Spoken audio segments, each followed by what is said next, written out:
Naitwa Wambili Abdalla Bwatai, ni mkulima kutoka kijiji cha Likonde, mkulima wa zao la korosho.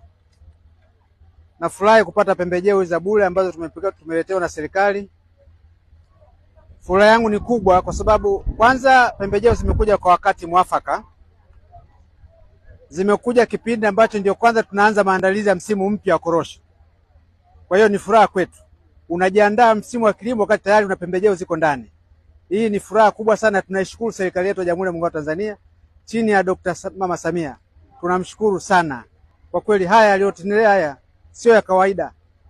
Tunashukuru sana. Mimi ni msimu wangu wa 3 kupata pembejeo hizi za bure kutoka serikalini.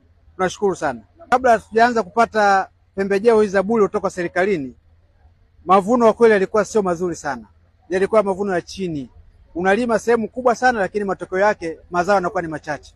Lakini mara baada ya kupata pembejeo hizi tunazopewa na serikali, production, uzalishaji wa kweli mashambani imepanda. Naweza kusema hata mara 2 zaidi.